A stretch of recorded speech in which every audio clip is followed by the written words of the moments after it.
highlighted the three areas mainly, or four areas mainly, comparing 2020 to 2019. We started off really slow this year. In July, and I'd have to look back, in July I don't think I had issued even 4 new home permits as of that time. It wasn't until late July, early part of August that the building season really kicked off. With the new homes finishing out at 21 permits for the year as compared to 29 for last year. The additions, home additions, are way up this year as compared to last year, and I think a lot of this was affected by the COVID-19 outbreak. I really do. There were a lot of owners in town, so to speak, that were actually planning on building this year that they put their build on hold because of the COVID-19 to see how that all played out. This year, we've only put up 2 apartment dwelling buildings with 23 units total as compared to 4 buildings last year with 61 living units. And then commercial, showing 7 new commercial structures. A lot of those commercial structures are storage garages, storage buildings being constructed in the KNSJB addition along 6th Avenue Southwest along 12th Street, where last year we had 11 commercial structures. But again, most of those commercial structures are garages, storage units.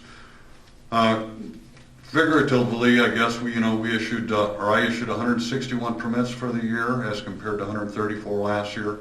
$76,000 in revenue was generated as compared to $83,000 last year, and construction costs are slightly down at $13.5 million this year compared to almost $16 million last year. The next page showing your commercial construction for the past 10 years.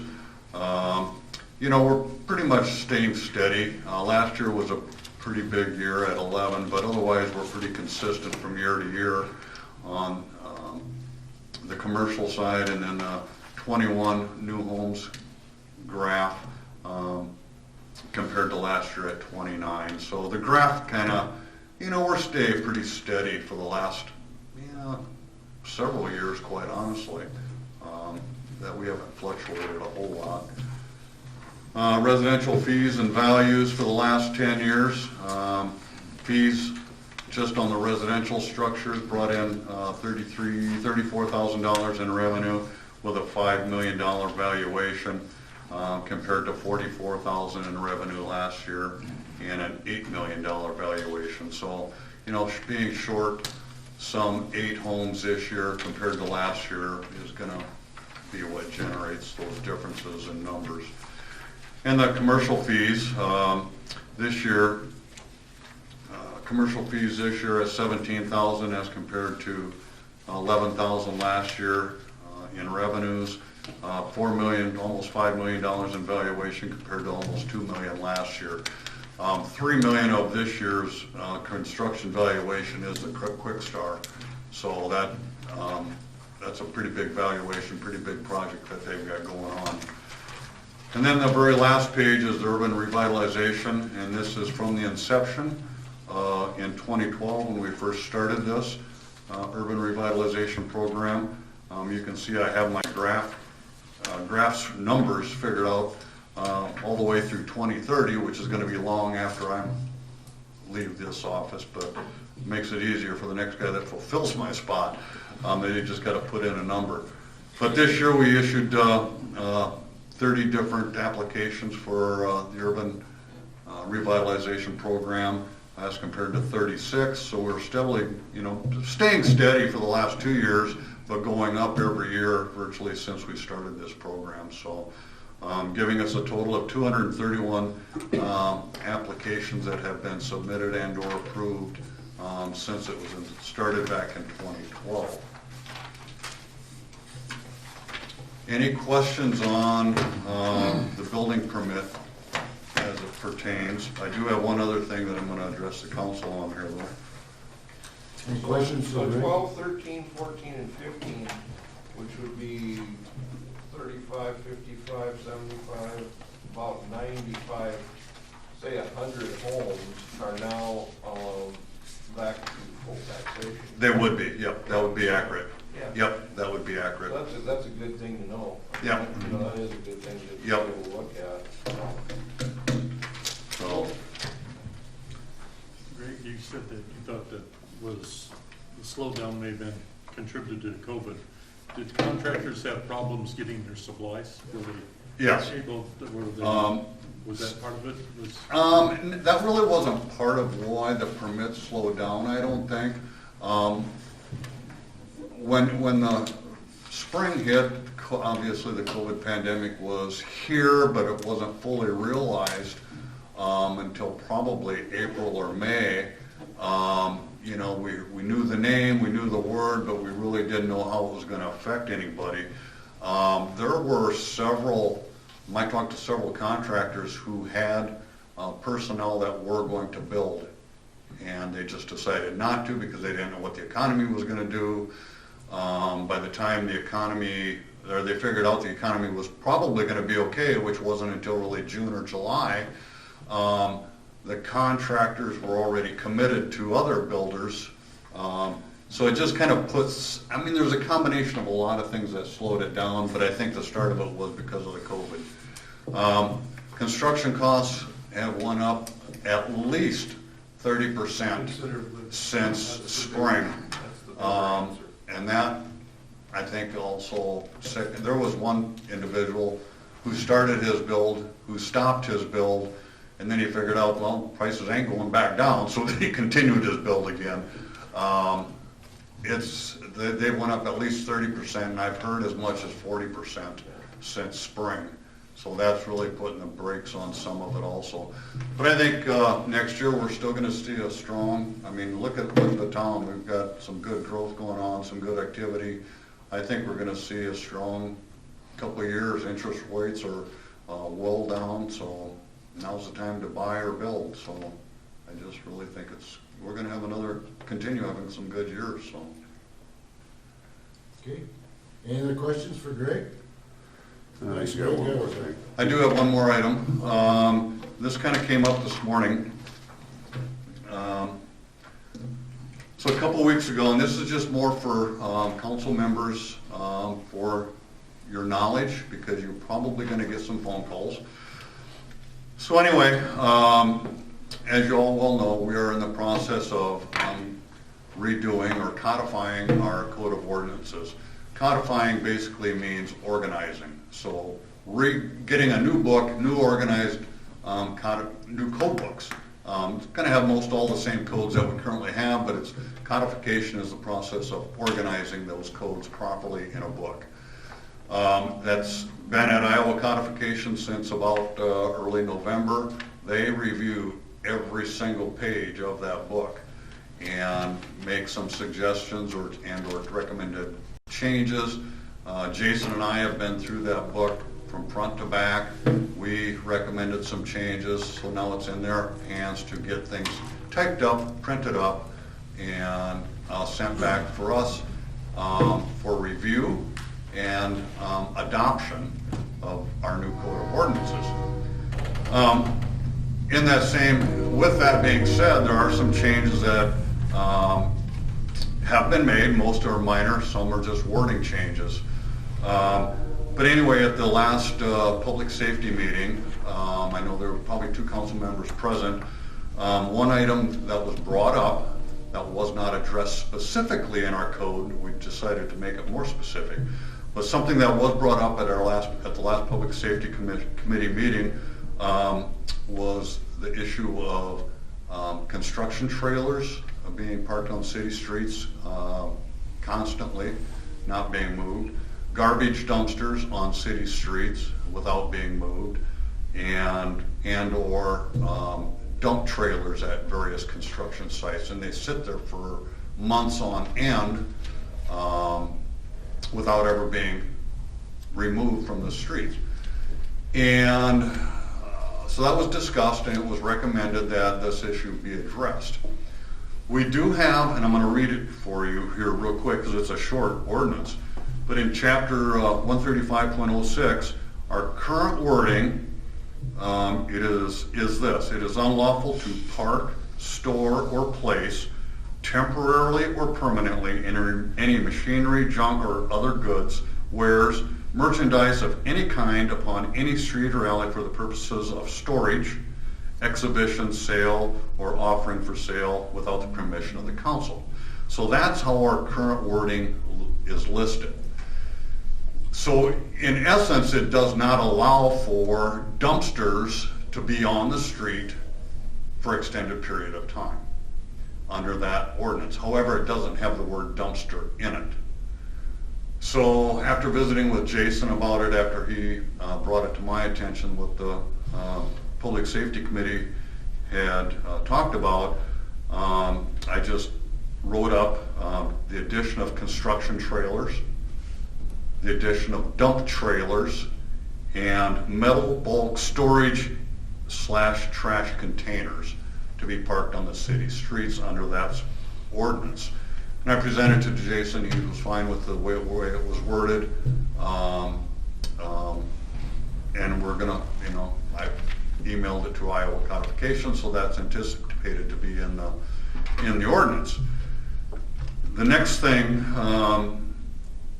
so this morning, how this all came out this morning, I've got a list of contractors in my phone, and I sent out a very mass text this morning to all of the contractors, just making them aware that this ordinance is likely to be coming forward at some point in the future, which the backlash on that has already started. But anyway, this is what I sent to them, so I'm going to read it to you so you know exactly what I sent to them. The city will be adopting an ordinance that will not allow garbage dumpsters, dump trailers, construction trailers on city streets for any extended period of time. All dumpsters must be placed on private property. Dump trailers must be on private property. Construction trailers can be on the street if workers are present, otherwise on private property. Basically this means at the end of the day, move the trailer. So in essence, that's what it said. That's what I sent. Well, the text messagings and phone calls that I've received since 7:30 this morning is still coming in. Yeah, so in essence, so we already had a loosely worded ordinance that, push came to shove, we could still enforce it. So what happened is we just put more specifics in it to better clarify it. So, don't store your stuff on city property, store it on private property. It helps in snow removal, it helps in getting to emergencies. It's not easy to get through streets when you got job trailers on both sides of the street parked for weeks on end. We actually had a dumpster hit by a vehicle because they're not marked like cars. You can't see them in the dark. And we totaled out a vehicle and a dumpster, and it was in the street. So there's issues with that. So I just, because one of the individuals that contacted me this morning is, who can we talk to about this? And Jason. said, well, you can come in and visit with me. Says you I can don't come, get many phone you calls, can, Mike. yeah, you can come in and visit with Jason. Well, what about our council members? And I says, you can certainly contact your council member. And that's why I bring it to you today, because if I didn't, you're gonna be getting phone calls like, what's this new ordinance coming on about not putting dumpsters in the street? So it's more of to make you aware, this is what Jason and I had looked at regarding this after the recommendation from the safety committee to add these couple of words to this particular area of the code regarding dumpsters, which is gonna primarily affect your construction sites. So Yeah, so just keep in mind, so it's just in case you start getting phone calls. Correct. So just so you know, like I just said, we already had wording in the ordinance that you know, we couldn't make them move it. I mean, we weren't, enforcement of it, in the past, you know, hasn't been a top priority. So whether, if they call and they say, hey, what's this new ordinance? Well, it's not really a new ordinance. It's just a Clarification. better definition of the existing wording in an ordinance already. And that's how I And explained so it. be to aware that we're gonna start enforcing it a little bit more. So, So, little bit more. So how well, many contractors are on your list there? I'd have to count them up, but 10, 20, 30? well, I could only send out 20 names on one text. And I did 3 times this morning. So I got 20, and then I got 20, and I think the last one was about 12. So of those 50, how many do you think park stuff on the street? The majority of them. Year round? Year-round? Not year-round. At different jobs? If they're major jobs, probably a vast majority of them. I mean, and I'm not gonna say that they're not all dumpsters. They are not. But they are either some kind of a construction trailer that's been on a job site with lumber on it Right. for months. And, well, most of you have seen the congestion it causes out of North Greenview. Yeah. When that thing was. when that area was growing and You building, can go out to Dogwood Second. correct. I went there this morning, and it must have been the right time of day, because there was nothing on the street. They saw you coming. No, it was after the text. Yeah, But, I mean, so that's a problem location right now. Right. I mean, typically, it happens in the active subdivision. That's Now, occasionally, somebody will do a remodel at their home within town. Correct. And they have a dumpster. correct. But I'm saying we got these 40 houses, did we have 40 dump trailers or dumpsters in the street on all 40 houses? Not on all 40, no, Okay. I agree. So it's 2/3 of those houses? You know, right now out in Dogwood, I want to say there's 4 homes that are currently under construction, not even close to being moved into. Right. And there's nothing on the street right now because I made them all Yeah. move them off the street before we had our first snow in October. And that's what I was wondering, is we seem to have better luck with some contractors And we do. than other contractors. I have to And it wouldn't agree. even be so bad, Rex, if the trailer had a pickup hooked to it, that you knew they were gonna move it, but it gets dollied down and then it sits there for weeks on end, and then they park one across the street from it, and you can't get an ambulance or fire truck through there, you gotta go around or try to get around the block. Or the dumpster thing, they know they're not supposed to have them in the street, but I got the answer one day up there of, well, I don't wanna tear up my driveway. Right. So you're gonna tear up our street? Put it in your lawn then. Your lawn's not done yet, you know? So it's just working through it with the people. I mean, there's a happy medium. And there is, this is one of those deals that I think we needed a better clarification in our ordinance. In an active construction area such as like what you guys, or some of you had out in North Greenview, and what we're having right now in Dogwood Second, and I'm sure we're gonna have it in the KNS Fourth, once that area takes off, where you have many homes going up at one time. And that's when the biggest problem is. Everybody understands it's a construction area, new homes are being built.